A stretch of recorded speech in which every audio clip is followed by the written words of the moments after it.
You can be seated. I didn't realize this was going to be our table that we're going to sit by. This is kind of cool.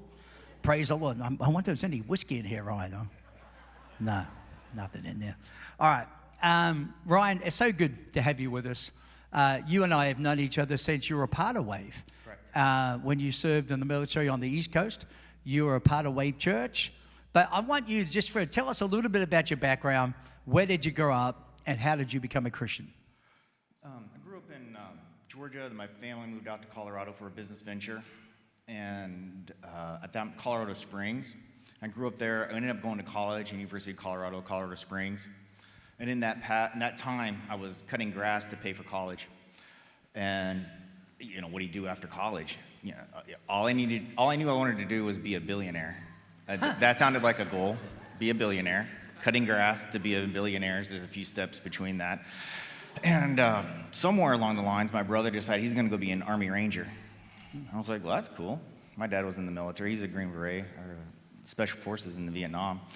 But so because of him, I was just like, well, I've lived with him. I don't need to be in the military. That's silly. And then as I'm cutting grass, I'm like, this is pretty boring. And then as in college, I thought, this is really boring, and I just need to learn how to make money. No one's telling me how to make money.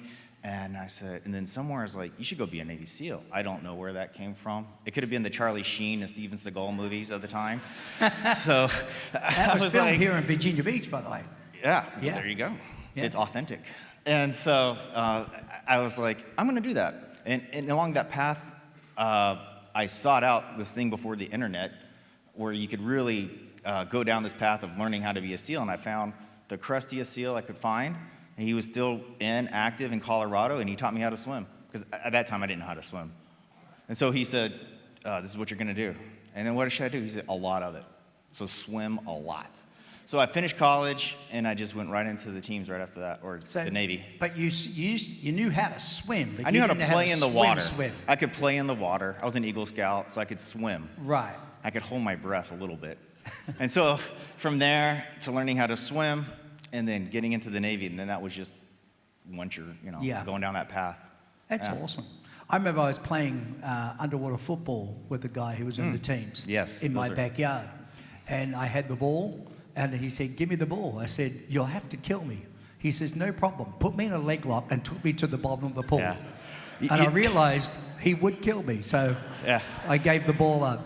Okay, what lessons has the NSW Naval Special Warfare taught you about being a contributing part to your community that you think we as a church could learn from? There's obviously some great lessons you've learned. Well, I'm gonna praise you. I would say Wave Church specifically and NSW is showing up and knowing your role within the team, and you preach that quite a bit. And I think that's why I identified with Wave Church and Steve Kelly so well, because if you're going to be a member of the team, everyone thinks that you have to sacrifice or in a certain way, but to be a real good member of the team, you have to almost first be selfish in yourself and say, well, I'm going to show up fit, ready, with the gear I need, the things I need. I do not want to be the guy they're waiting on. And if you could do that first, then you're actually contributing to the team. Mm-hmm. And then in the off chance something doesn't work out, the team will be there or you'll be there to help that team.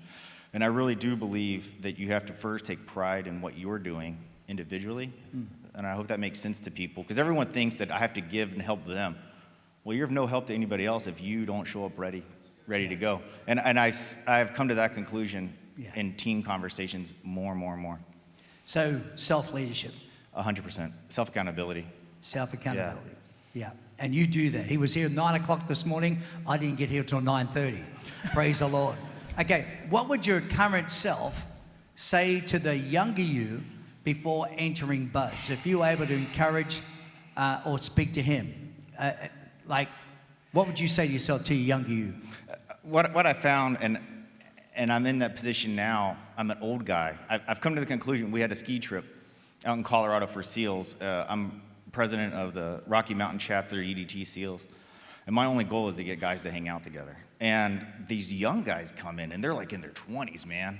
And I'm 45 now. And I'm looking at them, and I'm like, am I an old guy? I'm old. And then my buddy, Charlie Shea, who's a 70-year-old SEAL, from Vietnam. He's like, you're not old. I was like, well, I guess so. Put in perspective. But I sent these 2 young guys out to buds.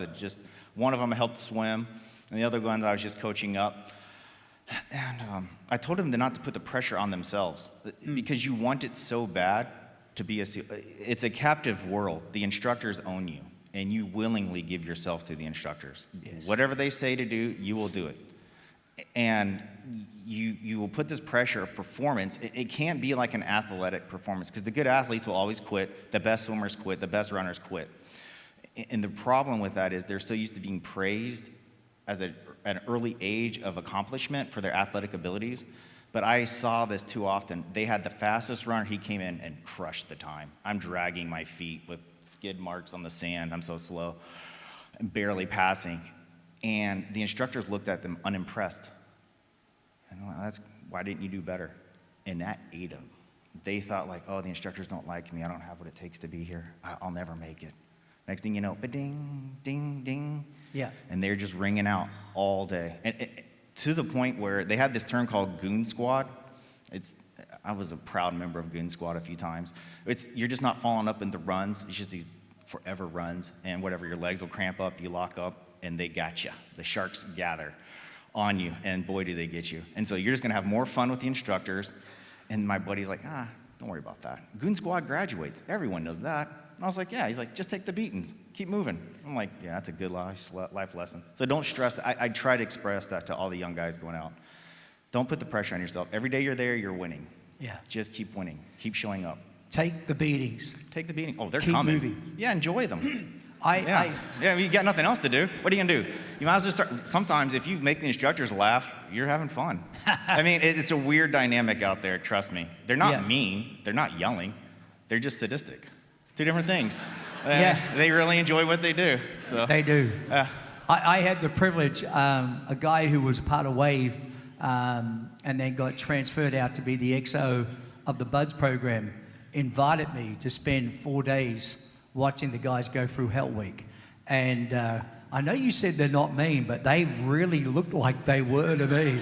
It's Wet an and act. Sandy, I'll never forget, Wet and Sandy, these poor guys. And you're right, they have surrendered their lives 100%. to these instructors because they want to make it. They want to make it through. Mm-hmm. And I like what you said, you just got to keep moving. Yeah.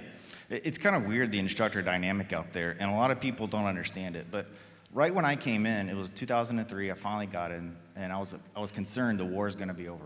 Oh man, I'm going to miss this war. I mean, what's the point of being a SEAL? And I get out there, and this is when the instructors first come back after 20 years of peace, and so they actually had the combat experience, and they would talk to us about it. And you think they're being mean to you, but they're really not. In a way, they love you so much, they know what's coming for you, but you don't know it yet. You don't know at the time what's coming. And so they are hammering you, but it's out of the love of the teams and for you going forward. They're not doing you any favors by telling you good things about yourself. That's awesome. And that's a dynamic I would love to one day write the book about that thing, about how that would apply to like just us parenting. And they're hard on you for a reason because they know what's coming and you don't know. Yep. I mean, they've been there and they've seen it. Yeah. They know the expectation's coming. Yeah. So today's Memorial Day, and we honor and remember the fallen as a nation, and we should. Thank God we do. What does, from your perspective, what does remembering the fallen mean to you personally? How does remembering their sacrifice change your daily life? So by the time I actually made it through Buds and I showed up on the East Coast to Team 8, Operation Red Wings, we're all if you're familiar with the Lone Survivor movie, the mission was called Operation Red Wings. And as a new guy, you're just trying to survive in a team, don't embarrass yourself, basic stuff. And they called us all into this the room, and the commander says, everybody who's not a SEAL, get out. Don't really know what happened. I think only a few people, it had not even made the news. It just come over of what had happened in that situation. And then you hear the story, and we don't know who's alive. We just heard some guys from different teams got together and didn't. And none of it made sense at the time. Even then, you would think, oh, the SEAL team's new. Well, not on the East Coast. Information wasn't flowing back and forth. And then, a couple weeks later, we ended up having the memorial service. And without a doubt, if this is the hardest day of my life, I'll be happy this is the hardest day of my life, because you know, one of the gentlemen, Danny Dietz, his wife gets up there. If any of you were at that memorial, it was the worst day. She gets up there and she's crying. The thing she didn't say, the thing she apologized for not giving him a son, and she's just screaming and crying and just asking for forgiveness of him out publicly. Into this group of the biggest auditorium, full of SEALs. Everyone had the chest candy, their trident, and every guy's like this. No one could look at anybody after that. And to her credit, the gentleman who was helping her tried to help her get off stage because he thought, you know, she's gonna just fall down emotionally. She's like, no, I have to do this. I have to do this for Danny. And I tell you, that was like, it puts it all in perspective for real. And ironically, Danny had the same recruiter I had in Colorado. And all these weird connections, and I run into the family. And I've stayed connected with them 3 years. Not because I seek them out, but they're from Colorado. And I knew his dad, and his dad unfortunately just died last week. And, you know, we're going to go out there and do something for him. He really did a lot because of Danny to help other young men. And so I never knew at that time that I was going to have a connection to his family and his, you know, we were doing this swim across the Hudson, and she wanted these little short shorts that we swim in. So I went and, like a good team guy, stole a couple pairs for her and got them for her, got her what she wanted. I was like, yeah, easy day. Yeah. So that connection over time, and just knowing that you see the families, because the guys are one thing, but it's when you see the families that's when it becomes very real. Yeah. And, you know, if they want anything, obviously make yourself available. They don't ask for much, actually. They just, if you can help them, obviously help them. Yeah. So It's I remember when I was out in San Diego, and this gentleman took me out to the cemetery to visit the graves of some men, just as Memorial Day. It just made me remember. And he talked about what their lives were and what they did and how they lost their lives. And to me, I don't know how to say this, but I was never all that comfortable visiting grave sites. I found that for me just something I really didn't even have a desire. No. But then he taught me what he does, and the coin ceremony, about what coin you leave at someone, depend on how you knew them or whether you knew them. Mm-hmm. But for everybody to visit anyone who has lost their lives, and well, even in serving the military, you can leave a penny on the tombstone to letting the family know you visited that gravesite. And he started talking about their life, and you could tell. And what it did to him really touched me, because I went, he's living a life wanting to be worthy of their sacrifice. I think that's it right there. Yeah. Because I know that day he took you there, you saw Michael Mansour's grave. And Michael Mansour was in my bud's class. I rolled into that class, and Michael Mansour, the first people, you know, when you get in buds, sometimes things just don't work out for you. And, you know, they have a remediation program, which is beatings until you join your next class, and which is good. I needed to heal up my lungs. And I got into this next class, and Mike Mansour shows up. A lot of people don't realize that Mike Mansour, actually, Medal of Honor winner, had some troubles his first buds time, and it didn't work around. He made it a goal to come back. He says, hey, how's it going? Nicest guy you could be. And in 2006, our platoon was also in Iraq, working out of the airport area, going out nightly, living in a dream. And we were.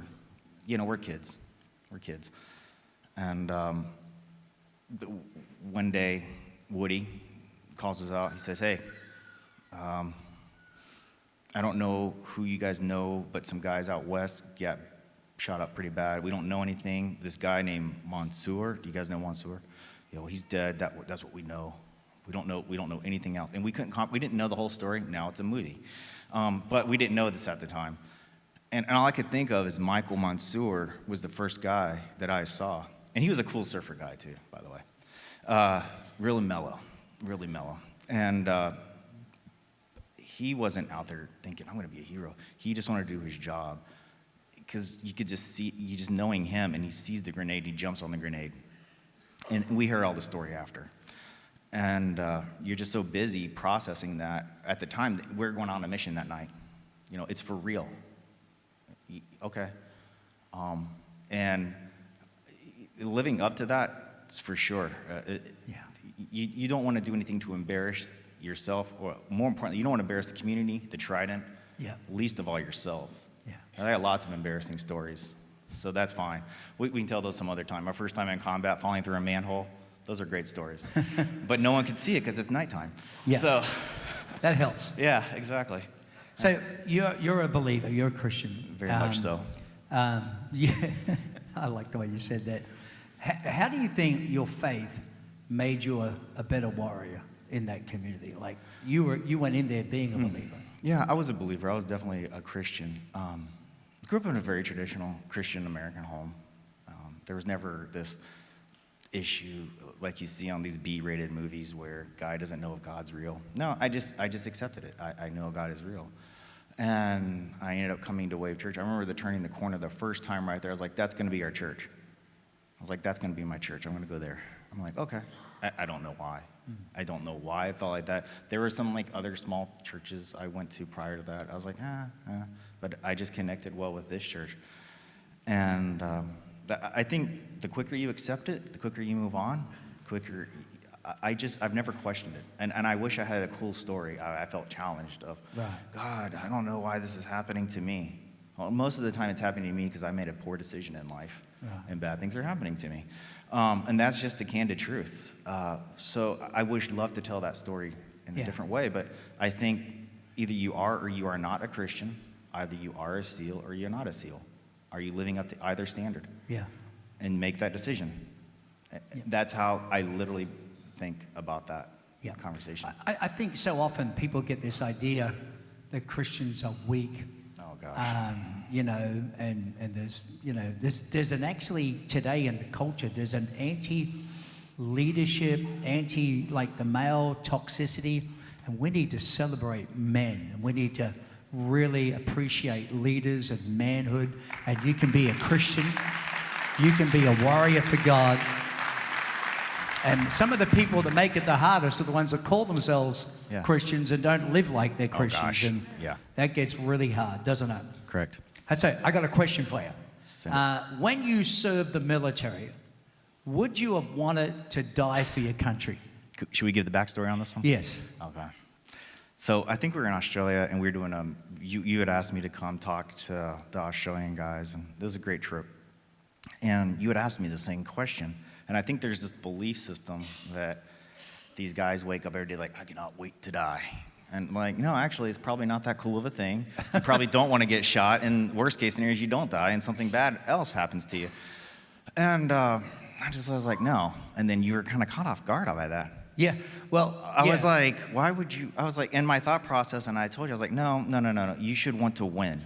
You should wake up wanting to win the task. So if your task is to show up and have whatever gear ready, that's winning. If your task is to perform, serve your team. You want to be able the guy to serve your team. So you should only focus on serving your team. Serve the mission. Do what's asked of you. Don't do more. Don't do less, because in the bigger picture, that's what your task is. And so I've just never thought of like, oh, I cannot wait to die. Because I know the Hollywood theory is like, I'm going to do that. Yeah. And Michael Monsoor, he did, because had he not, all three of them would have died, or four, I forget the number, but all the other guys on the roof would have died. Mike was like, I got to save my team. I got to protect my team. And that's what his thought process is when he jumps on that grenade. I'm going to take it. Boom. He just wanted to save. He covered his friends. Yeah. And so well, that's we'd love to have Michael here. Yeah. But I'm thankful for the guys that are left because of him. Wow. You know? So that's my next question, because I already knew the answer to the question. You don't want to die. No, you want to win. Country. You want to win. You want to defeat the enemy. Yeah. But would you die for your brother? Of course, if I had to. But let's figure out a better option first, all right? Yeah, trust me, I would. There was like jokes like, well, what kind of guns would you take? And I'm like, I'd take a missile. I don't know. Why would I take a gun if I get a missile? Well, why would I do that? That's silly. Overwhelming, overpowering. Yeah, exactly. You want to go, and it'd be unfair. Yes. Yes. Yeah. I like that. And that's a good mentality to have, isn't it? Of course. You know, yeah. So, okay, what did Buds, and we're talking about that time, yes. what did it teach you about yourself? I'm going to go back to my earlier statement. The pressure I put on myself, I don't know what it was and I still don't know why certain guys are drawn to that lifestyle. It's a weird thing. I had it told to me by another SEAL called Never Neverland. It's very much Never Neverland. You never grow up.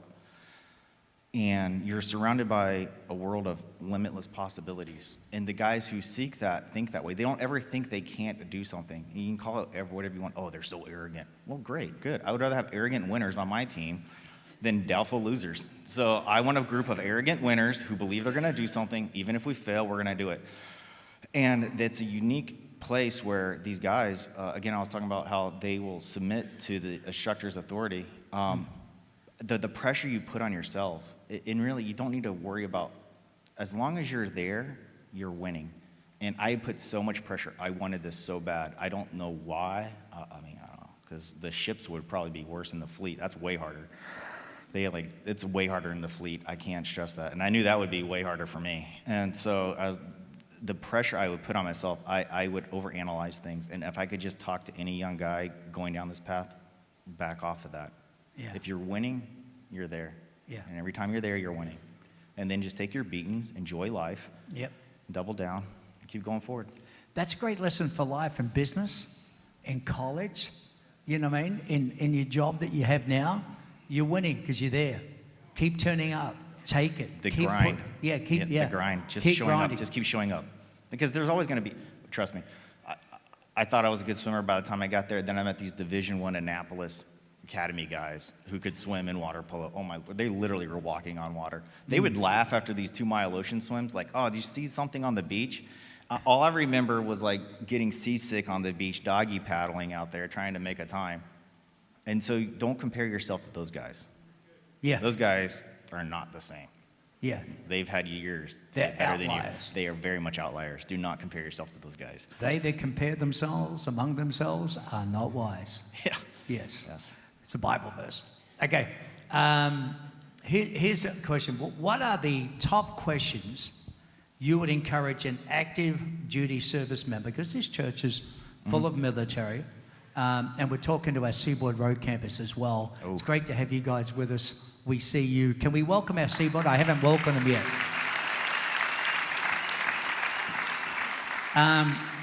What would you say to them who are active duty service members to consider if they're beginning to pivot life after the military, which you've done? Well, that's the bigger question. I think take care of the immediate need and where you at in life. I can only speak from the guy who came out of the SEALs. I can't speak from a guy who came out of the naval aviation community who's a pilot. The things I would say is have a good baseline, and I'm going to make this so simple for the people getting out. If I've come to this conclusion, you need to stay physically active, and I mean that for a lot of reasons, a whole other life lessons in that. You need to stay physically active. Whatever your graduating waist size was out of boot camp, try to get back to that. Stay physically healthy first because your life is starting over. The ideas of drinking beer and eating ice cream, that's cool, that's fun, I love it, trust me. But that's not what you need to be doing. Now you have a new point in life. Yeah. And you need to prepare yourself. Don't be the guy who, oh, back in the day I did this one cool thing. No, you got cooler things ahead of you. And I would really encourage guys to get to those next steps. And then you got to do this thing called get a job. Yeah. You have to buy your own bullets now. You have to do all kinds of stuff. Like, they don't just give you free bullets anymore. Yeah. And you have to pay for your own trips to Africa. You have to do like all this stuff that's not cool anymore. Yeah. That's funny. So that's the thing. I would baseline that. Stay physically healthy. If you ever want to reach out about corporate stuff, I'll tell you that some other time. I got to give a shout out to Tommy Altman, who was up here still. How many years has it been, Tommy, since you served? 20 years, and he still fits in his uniform. Looking good. That's Rick Hall. Yeah. I love it. I love you guys. I love everything you do. So a question for you about that, what was the hardest part of your life after the teams? Because I know that's a big transition because, like you said, if you're a Navy pilot or an Air Force pilot, it's obvious. You'll transition to be a private or a commercial pilot. You've got those skills. They're transferable. I'm not too sure many people are looking for guys who were SEALs in regular jobs. How did that go? Okay, so what's going to happen is there's the corporate world, and it just depends. What I would suggest or say, based upon my experience, is they're going to want to hear your stories, and they might buy you a beer, but they won't give you an interview and they won't get you a job. And that's fair, but that's okay, because to our credit, team guys can be incredibly arrogant and believing of themselves, which is going to what you need. You cannot have that self-doubt. Get the job. It doesn't have to be the best job. It's never going to have the meaning of getting your trident, being a SEAL, being in a platoon, being around the guys. It's never going to have that meaning. So get rid of that. Stop with that thought process. The only connection you're going to have to that feeling again is when you're around other SEALs. Yeah. So let's get pragmatic and find something that has a dental plan, 401k matching, the things that actually matter in life, right? Yeah. And then what's our end goal? Because this is not going to last forever. So am I going to go to 55, 62? When do I retire? Yeah. I have that conversation with lots of people as a recruiter. That's what I talk to them about. I was like, how long are you going to do this for? You know, and these guys got millions. Like, well, I think I got 5 more years. I'm like, dude, you're out of whack. Yeah. You just need to go buy a boat and sail. I'll do it for you. Give me the money. I'll help you. Yeah, I can help you. Yeah. Yeah. And so honestly, I would say just start with the small things right there, moving forward. Yeah. And then figure it out as you go. You're never going to have the final plan. Yeah. I mean, the guys who all think they're going to be a SEAL and super secret squirrel, dude, it might not happen. It might happen. It's the same thing in the corporate space. Yeah. Yeah. Yeah. I think it's true, because I see people who live in their past and they get their identity out of what they used to do. I see it with pastors. You know, someone will come the way, I used to be a pastor. And I love the fact that they're giving me context to their background, what they bring to the house and to the table. But if your identity is everything about what you used to be, then you have a current day identity crisis. Yeah, it's the biggest issue. Yeah, you just got to move on. And you know what? I would encourage, no matter what dynamic you're in the world, I've met more people after I got out who were, I was going to be a Marine, but my girlfriend said, and so she talked me out of it. And I was like, and then they're in their 40s. So if you're a young guy and you're having this debate, I don't know what to tell you. I would say if you have that thing in your heart to be a Marine, which is not natural, but you want to be a Marine, then I'm all for you, man. Yeah. Go do it, because you can't look back in that life of, I wish I had. All right, I got a question for you. Ready for this one? Yes, sir. What was the hardest part of life in the teams? What was the hardest thing you had to do?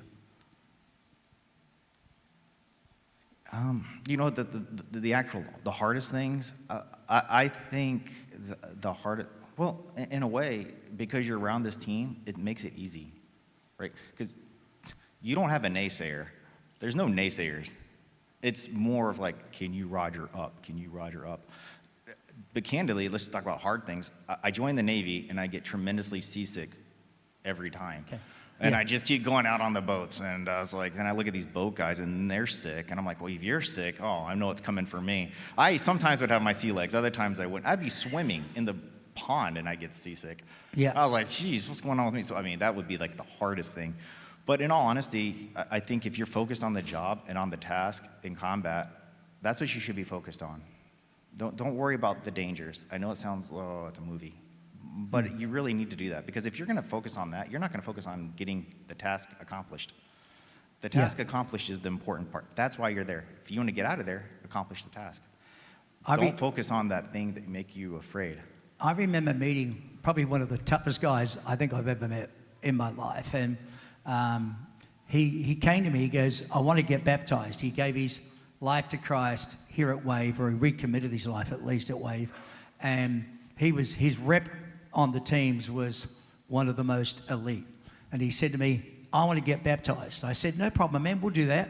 And I'm thinking, we got a nice baptismal tank. He goes, no, I want to get baptized in the Chesapeake Bay. I said, no problem, man, we'll just wait for summer to come and we'll wait for the water to warm up. And he goes, no, it's January. I want to get baptized now. And I said, no. Do you know how cold that water is? And do you know how far you have to walk out to get to deep enough water? And he goes, and this is what he shared with me, I'll never forgot it. One of the toughest guys I've ever met. He said, Steve, when I went through buds, I developed a phobia that no one ever knew about. He goes, I'm sharing with you a demon that is my most difficult thing. He goes, the cold water in San Diego created a fear of cold water. He goes, I've had to fight it. It's a demon. I want to break the demon. And the way I believe is to become a follower of Christ, I need to take that next step to maturity. And so I'm going to break that demon by getting baptized. I said, the only problem with that is I might get your demon. Yeah. And so then I baptized him. His wife was so moved that she goes, I want to get baptized. And I went, no, you don't. Because it meant I had to go all the way back in and bring her back out there. And the guy that was helping me do the baptism was 6'8", and the water only came up to his knees, but it was up to my chest. Yeah. I couldn't feel my legs for 3 days afterwards. Yeah, the ongoing joke I kept playing in my mind is I was out there from January to February. Their Hell Week was in February. And I just kept thinking the Beach Boys are a bunch of liars. It is not warm in Southern California. Yeah. It is amazingly cold out there. And by the way, that did broke. That literally, that water baptism got his fear. Gone, broke it. Yeah. Okay. Next question for you. What are you proudest about when you reflect on your career and your service? What are you the proudest about? You know, and I was thinking about that, and I think sometimes too, the biggest things that it's easy in the team community because we always compare ourselves to these guys, and you would read stories if you have some time for reading. Read about Steph Bass and Michael Day, and there's plenty other of these guys, but you should read their stories because even if they made a movie, it won't be as good. And you hear these stories just firsthand account, second account, like guys that were there type stuff, and you're like, oh, I never did anything compared to these guys. And then, so you always downplay, you think, and trust me, compared to these guys, I did nothing. But I think the biggest honor a guy can walk away from with the teams or their military community is the respect of their peers. Because if you don't have that, then what was the point of it? That's good. I mean, if you want to be in the brotherhood, you have to like you. Trust me, we will tear each other down in an instant because we're good at that. But then we'll hug each other the next instant. Yeah. But do you have that mutual respect? I see it now volunteering in this position where guys from Vietnam love to talk to guys who are current, and in their mind, and they're 70 years old, they're Vietnam SEALs, they're 18, 20 years old again. Their mind is still at that spot. Yeah. They go back there so quickly because they connect with them quickly. It's impressive. Awesome. I'd say that would be it. We got 2 minutes left, and I want to just get to this last thought about what you're doing now, because I love what you're doing now. You're obviously in business for yourself. You have your own company, recruiting, helping people find their next team, putting people in workplaces, environments. But you have a non-profit as well, and share a little bit about the vision you have. Yeah. Well, ironically, it was probably sitting up there, because I think it was in this building, prior to the old building. Yep. So I think it was up there. I was here, Steve was preaching, and I'm zoning out. I'm candid, this is where I'm at in life. I have to listen to several sermons over and over and over again before I actually hear them, because I'm always thinking, like, going down these rabbit paths. And I thought of I hate to give them credit for this, but the Army Special Forces groups, where they would actually partner with other indigenous tribes or whatever to go force multiply and build it out their organizations to wage war. So you have a few guys who influence a large group. And so I kept thinking, it's like, you know what? I know all these SEALs, when they get out or whatever, they're always looking for the next thing. They want the next adventure. They want to connect. And so let's get these guys who actually have skills, because I would always meet these missionaries living in Colorado Springs who had no skills, no talents. They were liabilities to themselves and everyone around them, but they played an acoustic guitar. And I was like, well, that's cool, but I don't need a guitar. I need a well dug, and I need somebody who can handle austere environments, or somebody who can deal with just harsh realities of children overseas with bad things. And I was like, if I got these guys and I could partner with organizations that Steve knows, I was like, that would be the easiest win-win-win. So I just need to become that billionaire. Yeah. And remember, I just need to come back to the whole, if I was only a billionaire, I could solve the problems. And that's where the term follow-on mission came about. It's a military term that's very common within the community or the military as a whole. And so how do you get guys who are skill sets that are so unique? What do they get out? Let's give them the next follow-on mission in life, and let them partner with other organizations. And you want to be able to take them. Take them. And fund yes, the trip. With established organizations. Yeah, and put some purpose to their... 100%, because the secret, here's the closing secret, I'll get you behind the curtains. It's not about the mission itself, it's about the guys coming. Yeah. Ironically, if they're not Christians, but they're good carpenters, I'll take them. Yeah. If you're already a Christian, sorry, I need guys who aren't Christians, let's go. I Yeah. want the guys to connect and see their purpose later. There's some Christians I don't want with me, to tell you the truth. Yes. There are. Yeah. Well, Ryan, I love what you're doing. I love your vision. I know you want to take some guys to places that I know of, like in Uganda. Yes. There's some stuff over there, that unique skill sets that could be an answer to some of the needs in that country. I know your goal is to get your first $100,000. $100,000. So we want to do something. We just want to say we love you, we see you, we honor you, we thank you for your service. Thank you for being with us today. Oh, we it was got my a check pleasure. for you Thank you. today It's an honor toward your to foundation speak to Wave Church. that we want to present. If we can get that. It's a big check. There's the first follow-on mission. Can we do a picture? That's on behalf of you, church, to help this man do some great things for God. Can we thank Ryan Everett? Thank you. Come on.